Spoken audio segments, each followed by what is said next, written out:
Saya tidak mau pemimpin masa depan menyalahkan angin di kemudian hari gitu. Anda kalau nyindir lain kali jangan pakai angin, Mas. Mau bilang lagi, jangan salahkan angin. Saya kan sampaikan soal angin ya kemarin. Angin tak ada KTP-nya. Angin itu bergerak dari sana sini.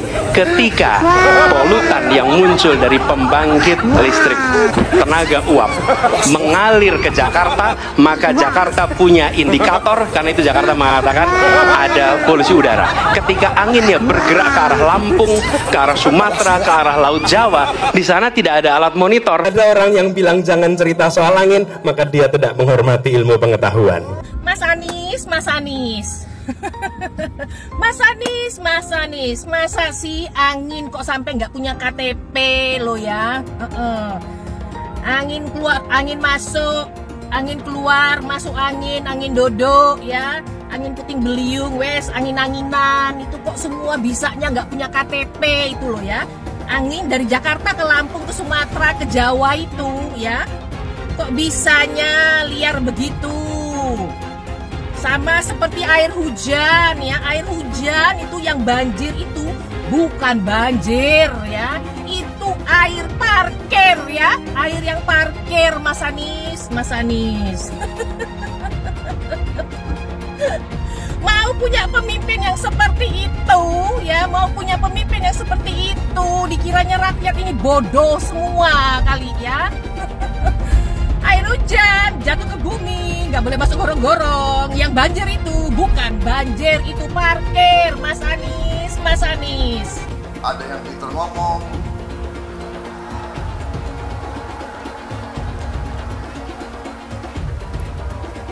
ada yang pintar ngeluh, ada yang macam-macam pintarnya itu. Belum tentu bisa kerja untuk rakyat Indonesia.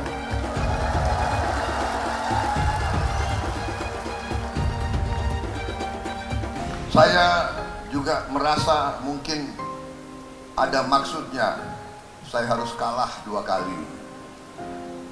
Biar Prabowo kok belajar dulu. Ya. Dan alhamdulillah saya sudah banyak belajar. Peristiwa kilometer 50. Di situ proses hukum sudah dijalankan.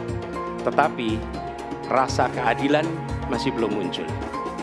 Pada saat ini kita menyaksikan masih banyak pertanyaan, bahkan keluarga-keluarga korban masih mempertanyakan. Karena itu, saya ingin bertanya kepada Pak Ganjar. Jadi dalam pemerintahan ini mesti berani untuk tidak lagi menyandra persoalan-persoalan masa lalu sehingga berlarut-larut.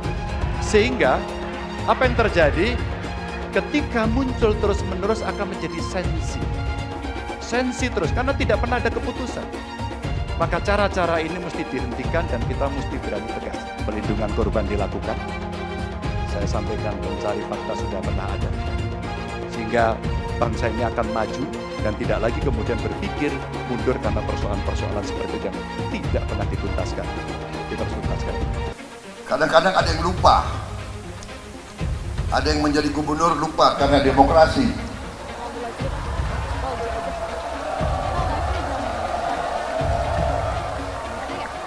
Jadi gubernur itu demokrasi, ya kan? Jadi bupati demokrasi, apalagi jadi gubernur yang usung oposisi lagi, saudara-saudara.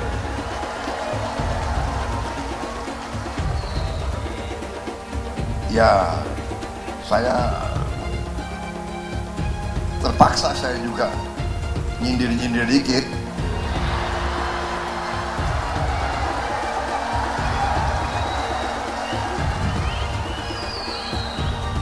Boleh dong.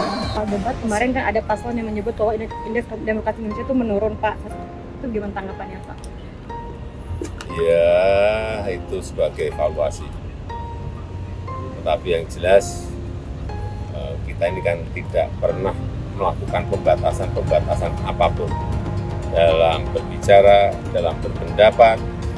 Ada yang maki-maki presiden, ada yang caci maki presiden, ada yang merendahkan presiden, yang menjelekan juga biasa-biasa saja.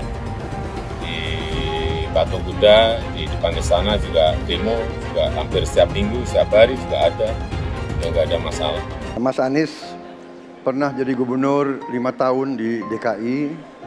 DKI menerima indeks polusi tertinggi di dunia. Bagaimana dengan anggaran 80T, Pak Anies sebagai gubernur tidak dapat berbuat sesuatu yang berarti untuk mengurangi polusi? Terima kasih. Polusi udara tak punya KTP, angin tak ada KTP-nya. Angin itu bergerak dari sana sini. Ketika polutan yang muncul dari pembangkit listrik tenaga uap mengalir ke Jakarta, maka Jakarta punya indikator, karena itu Jakarta mengatakan ada polusi udara. Ya susah kalau kita menyalahkan angin dari mana saja ya. Kalau kita dengan gampang menyalahkan angin, hujan dan sebagainya, ya mungkin tidak perlu ada pemerintahan kalau begitu ya. Mas Anies.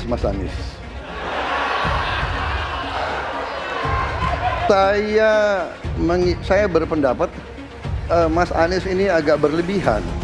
Mas Anies mengeluh tentang demokrasi ini dan itu dan ini. Mas Anies dipilih jadi gubernur DKI menghadapi pemerintah yang berkuasa. Saya yang mengusung Bapak.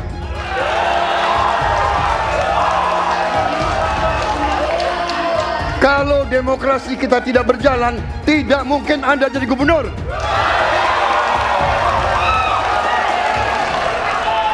Kalau Jokowi diktator, Anda tidak mungkin jadi gubernur. Saya waktu itu oposisi, Mas Anies. Anda ke rumah saya, kita oposisi, Anda terpilih. Tujuannya bukan semata-mata tentang mentiadakan kekerasan. Karena damai itu bukan tiada kekerasan, damai itu ada keadilan. Itu prinsip utamanya, bahwa yang harus dihadirkan bukan tidak ada kekerasan, tapi keadilan. Tunggu dulu, aku mau jawab.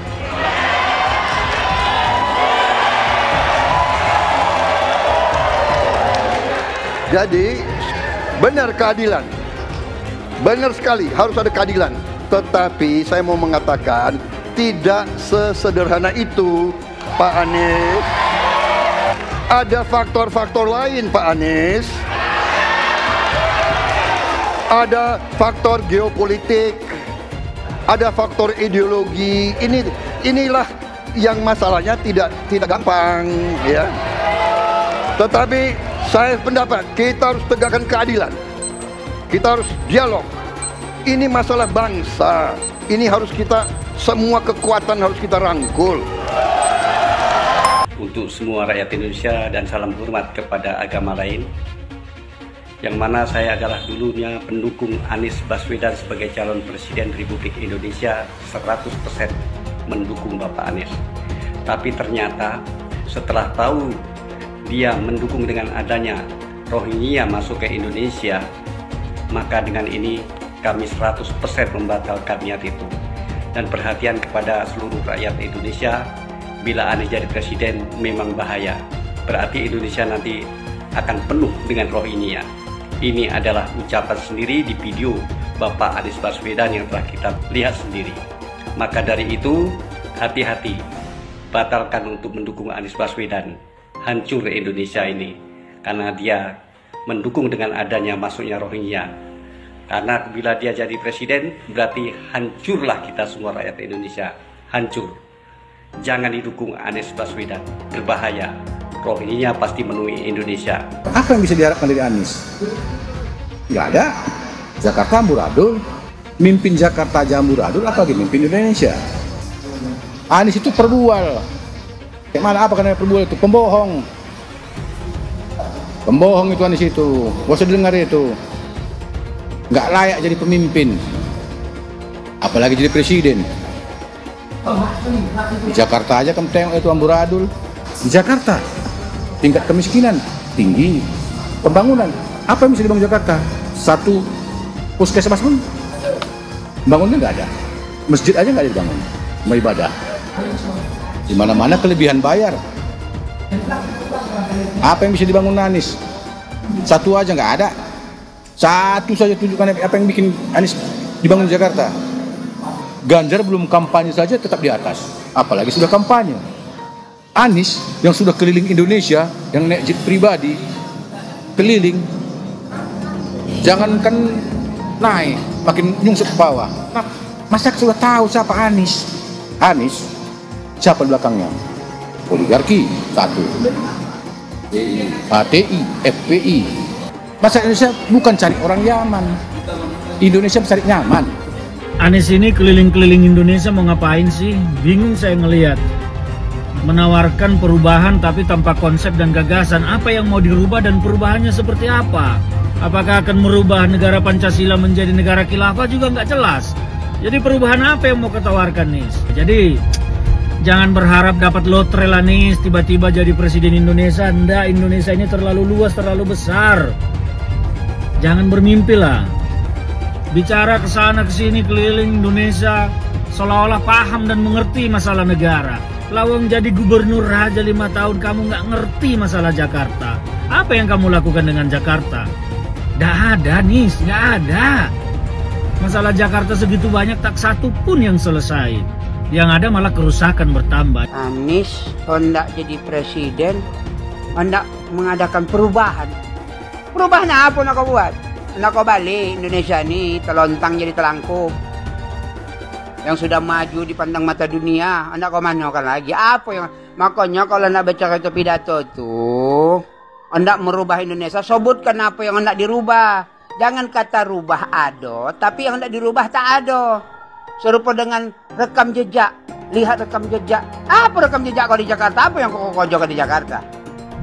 Bukan yang ada kalau jaga di Jakarta kau bilang rekam jejak, seakan pidato dulu rekam jejak saja. Gaya orang nangkuk kau bodoh-bodoh saja, orang nak pidato kau pembodoh-bodohan. Kau anggap orang Indonesia ini bodoh semua, yang pintar orang Yaman. Yaman.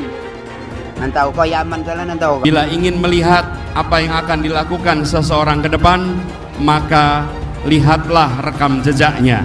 Karena rekam jejaknya adalah prediktor terbaik untuk masa depan. Pemilihan Gubernur DKI Jakarta yang kemudian memenangkan Saudara Anies Rashid Baswedan sebagai gubernur saat itu juga tidak lepas dari peran dan kedudukan dari HTI maupun FPI yang saat itu dianggap punya peran sentral dalam memenangkan Anies Baswedan. Hak konstitusional itu dirampas oleh rejim Jokowi.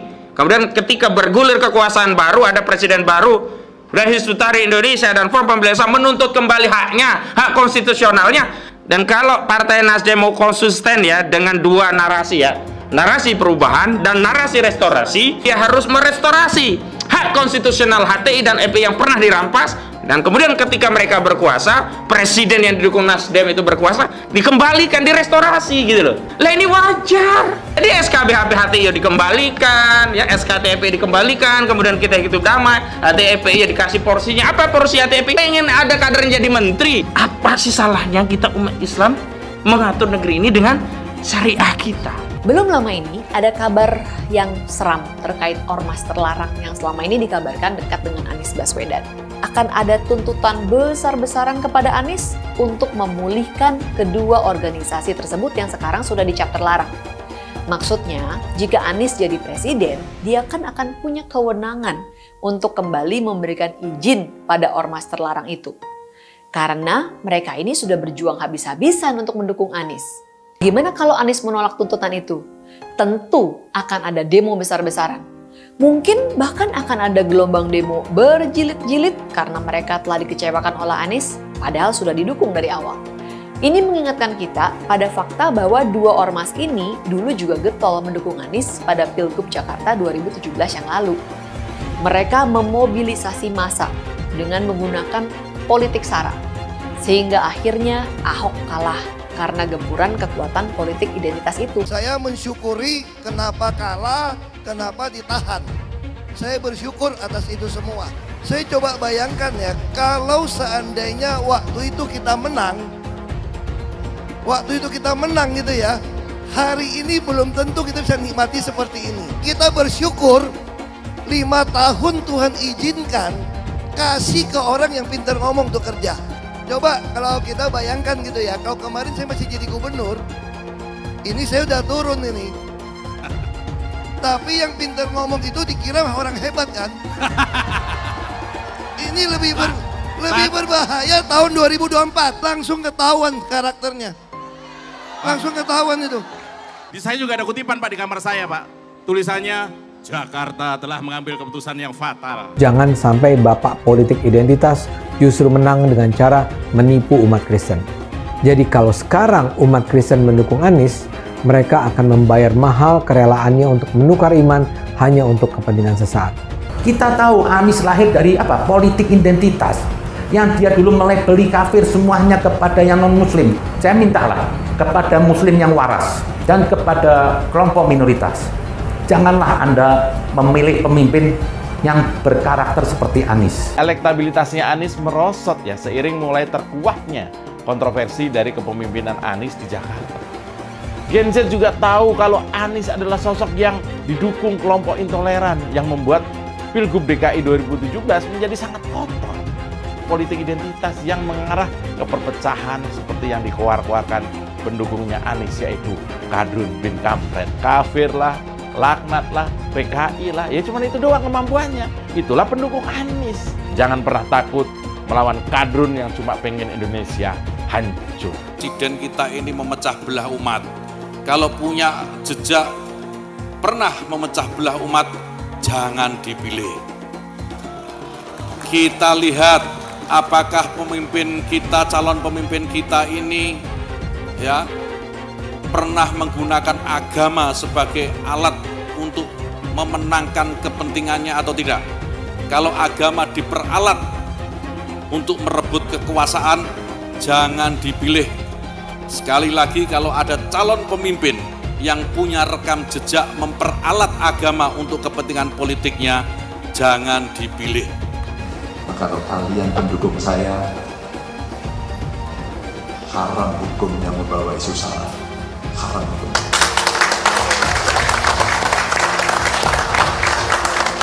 Kita sudah lelah dengan isu itu. Kita menjadi bangsa yang terbelah. Dan untuk mengembalikan susah. Bapak politik identitas Indonesia Anies Baswedan, Bapak intoleransi Indonesia Anies Baswedan.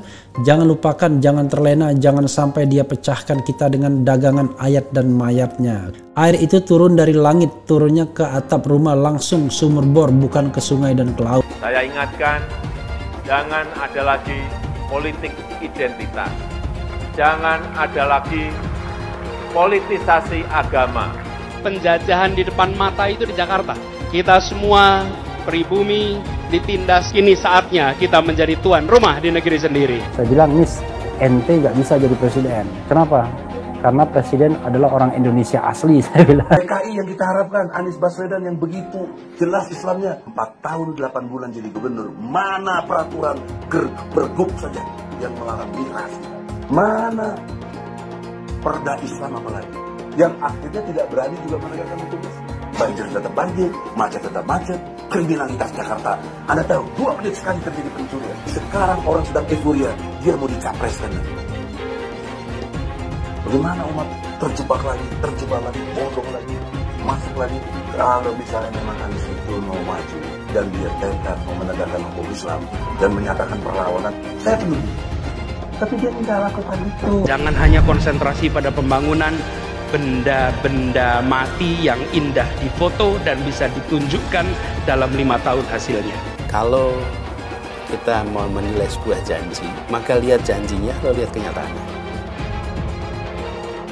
Dulu janjinya apa ya? Dan ini aneh, betul-betul aneh. Ini bukan kampanye, tapi saya sampaikan sini.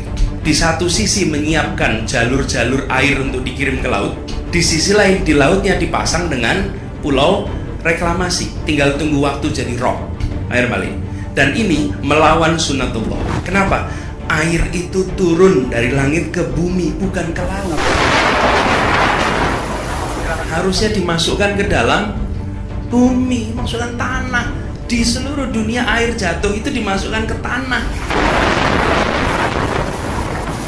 bukan dialirkan pakai gorong-gorong raksasa ke laut. Jakarta telah mengambil keputusan yang fatal. Bukan banjir, itu memang parkir air. bukan banjir, itu memang parkir air. Masyarakat berkeliling dengan membawa toa untuk memberitahu semuanya, termasuk sirine. Naik iPhone 82 miliar. Apa alat transportasi yang dimiliki oleh hampir setiap orang? Alat transportasi yang dimiliki semua orang adalah kaki. Kalau seandainya orang Jakarta percaya Pak Anies jadi gubernur pun, saya berani jamin kok dia akan lakukan normalisasi yang sama seperti saya lakukan kok. Gak usah bohong lah. Ketika air sampai di muara, maka siap untuk dipompa ke laut. Pancasila Soekarno, ketuhanan ada di pantai. Anak Tuhan dari mana? Kalau Yesus anak Tuhan, bidangnya siapa? Besok di seluruh wilayah Indonesia kami katakan dan Iblis hanya menggoda orang yang beriman. Makanya jarang-jarang orang kafir kerasukan setan. Yang kerasukan setan itu orang baik-baik. Jarang, saya belum pernah nengok Cina kerasukan setan. Pernah tak Ahok itu kerasukan setan? Enggak, setannya juga. Karena sesama setan dilarang saling menggoda. Karena di salib itu ada jin kafir. Haleluya. Kepalanya ke kiri apa ke kanan?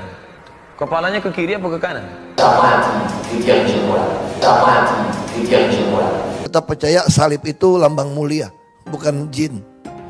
Kok ketawa? Aku nggak nyindir siapa-siapa loh. Saya nggak pernah mundur untuk kebenaran, keadilan, kejujuran, dan peri kemanusiaan. Gue nggak pernah mundur. Dan gue nggak pernah takut juga sama lu. Siapapun yang rasis, gue akan hadapin. Karena rasis itu tidak berperi kemanusiaan. Apa saya ditanya dulu kan, kamu nyesel nggak statement kamu di Pulau Seribu sehingga masih masuk penjara? Tidak pernah nyesel, karena saya mengatakan kebenaran. Hai semua, dengan saya Jonas Leong. Terima kasih banyak buat kalian penonton setia yang selalu menonton di channel ini. Saya secara personal sangat menghargai waktu kalian. Dan saya sudah menganggap kalian sebagai family karena kalian selalu support di channel ini. Bagi kalian yang selalu menuliskan opini kalian di kolom komen, saya baca komen kalian satu persatu. Saya baca komen kalian untuk mengetahui opini kalian, tanggapan kalian, dan masukan kalian sangat berguna untuk video selanjutnya. Terima kasih banyak buat kalian yang selalu menekan tombol like di awal video. Video seperti ini membutuhkan waktu dan juga research. Dan ini semua gratis untuk kalian. Jadi pastikan kalian menekan tombol like-nya, supaya saya mengetahui kalian menyukai konten yang saya bagikan. Sekarang gue mau ngomong jujur, debat Cawapres kemarin itu seru dan keren. Masing-masing paslon bisa dibilang ada plus dan minusnya. Plusnya ada di Mahfud MD dan minusnya ada di Samsul. Bukan kayak gitu. Poin plus dari Samsul adalah kantong matanya jadi tebel. Dan gue rasa itu karena dia pakai sistem apalan SKS, alias sistem kebut semalam untuk ngapalin semua jawaban dari materi debat yang mau ditanyain. Karena materi debatnya udah dikondisiin, berarti ada kemungkinan jawaban dari 4 tema itu juga udah dikondisiin untuk diapalin sama Samsul. Makanya dia bisa ngejawab lancar dan bahkan cenderung gampang disundut emosinya karena mendadak ada pertanyaan di luar apalan dari Caimin tentang bagaimana tips dan trik biar bisa dapetin anggaran dari pusat lebih gede daripada daerah lain. Padahal jawabannya itu simple. Sini gue bisikin. Jadi anak presiden. Kenapa gue yakin dia itu ngapalin? Karena dari informasi yang gue dapat dari teman-teman di circle gue, materi debat Cawapres yang sebenarnya itu harusnya tentang pertahanan dan keamanan. Tapi karena ada anaknya Pak Lurah, materi debat itu mendadak diganti jadi ekonomi, perdagangan, infrastruktur, dan tentang IKN. Itu jawabannya. Sesimpel itu doang sebenarnya. Tapi si Samsul udah terlanjur kebawa emosi duluan. Jadi kelihatan kan kalau sebenarnya dia itu satu genre sama capresnya. Senggol dikit langsung bacok. Tapi gue rasa si Samsul nggak ada masalah dengan itu semua. Yang penting pas kemarin itu si Samsul beneran bisa tampil dengan pede banget loh. Dia bisa bilang jumlah wisatawan yang ke Solo melebihi Jogja. Kalau salah, tinggal suruh buzzer cari-cari pembenaran. Karena kalau dari data pariwisatanya Jogja dan Solo, wisatawan yang datang ke Solo cuma sekitar 300-an ribu orang doang. Sedangkan wisatawan yang ke Jogja itu ada 1,6 juta orang. Dan ternyata yang ngerasa si Samsul ini menjijikkan itu bukan cuma gue. Tapi publik yang ada di posisi netral dalam pilpres ini jadi ilfil juga sama dia. Seharusnya kalau emang si Samsul ini pinter, dia bakalan nyari cara gimana caranya menarik simpati masyarakat yang netral. Tapi ini malah bikin orang yang netral jadi nggak respect. Di luar konteks itu, ada juga yang nggak gue suka dari cara dia ngasih pertanyaan. Dia itu kayak sengaja banget ngasih pertanyaan jebakan untuk bikin lawannya jadi kelihatan jelek. Itu bukan fair play, itu jahat dan menjijikan. Itu artinya apa?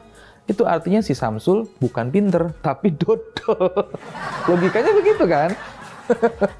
Nggak cuma itu, dia juga pas ngasih pertanyaan jebakan itu sok-sokan dengan singkatan dalam bahasa Inggris, yaitu SGIE. Nah, kalau lu ngedenger gua ngomong SGIE, gua lagi make ejaan apa? Ejaan Indonesia atau Inggris? Yang bener gimana kalau ejaan Inggrisnya? Ya SGIE, bukan SGIE. Katanya lulusan luar negeri.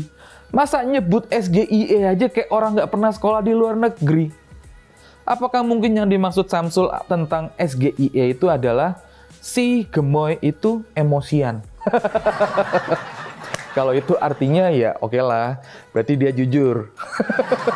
Buka banyak lapangan kerja, naikin pertumbuhan ekonomi, terus ngelanjutin pembangunan infrastruktur yang udah berjalan, dan yang pasti tekad dari Ganjar Mahfud adalah no one left behind. Kita sama-sama maju ke depan dan nggak ada yang ditinggalin di belakang. Kebayang nggak? 450 triliun itu cuma jadi kotoran doang. Itulah yang nggak bakalan dilakuin oleh Ganjar Mahfud. Bayangin aja dengan uang 450 triliun, mereka cuma ngejalanin satu program. Tapi dengan uang yang hampir sama, Ganjar Mahfud bisa jalanin 21 program. Jauh kan kualitasnya? Ganjar Mahfud juga akan bikin program yang nggak bakalan nyusahin rakyat. Bagi Ganjar Mahfud, uang rakyat yang 450-an triliun itu lebih baik dipakai untuk hal yang produktif. Di antara ketiga cawapres yang debat kemarin itu emang Pak Mahfud dong yang paling realistis. Apa yang disampaikan itu berupa fakta, pengalaman, dan rekam jejak. Pasangan Ganjar Mahfud ini nggak mau bikin program yang nyusahin rakyat. Apalagi cuman karena janji manis kampanye, terus rakyat dipaksa untuk terima kalau pajak mau dinaikin 23%. Rakyat udah kesusahan, terus masih diperes dengan pajak yang tinggi. Program ngasih makan gratis dan susu gratis itu asli nggak ngotak gitu. Karena kalau itu dijalanin, kita butuh 1 triliun per hari untuk ngasih makan gratis. Nah, setahun itu ngabisin anggaran kira-kira 450 triliun. Dan karena anggarannya nggak ada, terus pajak ke rakyat dinaikin buat ngejalanin program itu. Lu bisa mikir nggak tuh? Skema otaknya kayak gimana dan posisi otaknya tuh kayak gimana waktu ngomong kayak begitu. Terus untuk masalah IKN ini juga ada konyol-konyolnya lagi. Pak Mahfud itu ngebahas soal investor asing. Bisa-bisanya si Samsul bilang IKN diserbu investor. Dia tuh sampai nyebut nama-nama perusahaan yang udah investasi di IKN. Iya bener. Tapi itu investor lokal Samsul, bukan investor asing.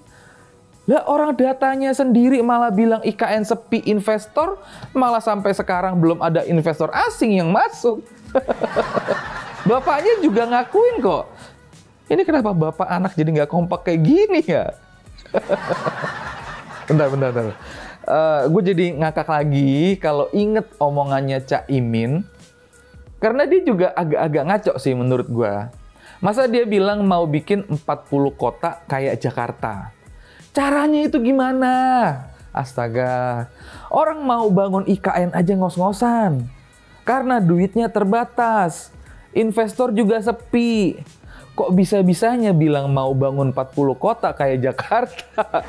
Kalau Anies maju sebagai calon presiden, pasti dia akan menggunakan politik identitas. Ini adalah jawaban yang dilandasi dengan akal sehat dan melacak jejak politik di masa lalu. Ganjar misalnya, nasionalis tulen, PDIP tulen.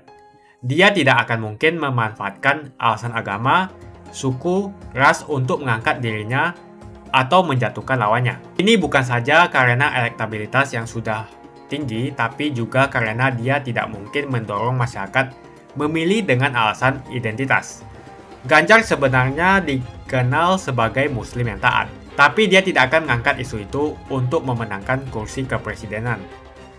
Prabowo apalagi, keluarganya pun multi agama. Dengan kata lain, mengingat Jokowi yang sudah tidak maju lagi, kali ini hampir pasti Pak Prabowo tidak akan menggunakan politik identitas agama. Jadi, kemungkinan satu-satunya yang menggunakan politik identitas adalah hanya Anies Baswedan. Pertanyaan itu lantas saja menimbulkan amarah di kubu Anies, salah satunya dari kelompok khilafah. Orang kepercayaan Anies menyatakan politik identitas adalah framing yang selalu dibangun untuk menyudutkan, padahal selama kepemimpinan Anies Baswedan sebagai gubernur tidak sekalipun Anies membeda-bedakan warga berdasarkan agama dan ras. Buat saya, apakah benar menyebut politik identitas itu adalah sekedar framing untuk menyudutkan Anies? Saya akan membantah pernyataan itu. Kubu Anies terus berusaha mengaburkan makna politik identitas. Mereka berulang kali bilang bahwa identitas adalah hal yang alamiah dalam kehidupan manusia. Jadi apa salahnya dengan menonjolkan identitas keislaman seorang calon presiden? Tapi saya yakin Anies tahu yang dimaksud dengan politik identitas adalah politik yang menggunakan agama sebagai alasan mengapa seorang kandidat harus dipilih atau mengapa seorang kandidat jangan dipilih. Politik identitas ini sangat berbahaya. Politik identitas membuat masyarakat menjadi tidak rasional dalam berpolitik. Yang menjadi faktor utama dalam politik identitas adalah agama. Seorang kandidat akan dipilih karena agamanya, terlepas dari apakah dia melakukan korupsi atau melakukan pelanggaran HAM. Ketika politik identitas digunakan, maka ini akan berpotensi konflik, karena usai pemilihan, konflik itu akan terus berlangsung dalam waktu yang lama. Masalahnya, ada alasan yang cukup kuat untuk menduga bahwa Anies sangat mungkin menggunakan politik identitas, yang memang dikatakan normal ketika menjabat sebagai gubernur DKI. Dalam proses menjadi gubernur, kubu Anies jelas-jelas menggunakan agama sebagai alasan untuk menjatuhkan Ahok. Anies jelas-jelas menggunakan agama sebagai alasan untuk menjatuhkan Ahok, sampai akhirnya Ahok dipenjara. Jadi ada track record sebelumnya bahwa Anies bisa menggunakan politik identitas untuk mencapai tujuannya. Anies sangat mungkin menggunakan politik identitas karena ini memang keunggulan komparatif dari Anies. Dia mungkin saja seorang doktor dari Amerika Serikat, tapi rekam jejak kepemimpinannya sangat tidak bagus. Dia gagal sebagai rektor Paramadina, gagal sebagai menteri, dan gagal sebagai gubernur. Jadi agama digunakan untuk membangun dukungan terhadap Anies. Itu saja opini saya. Pastikan Anda menekan like di video ini dan bagikan video ini ke teman dan family Anda supaya mereka mengetahui informasi ini. Jangan lupa tekan tombol subscribe dan bunyikan tombol loncengnya supaya kamu tidak ketinggalan info dari channel Jonas Leong. Dan saya akan jumpa kalian di video selanjutnya.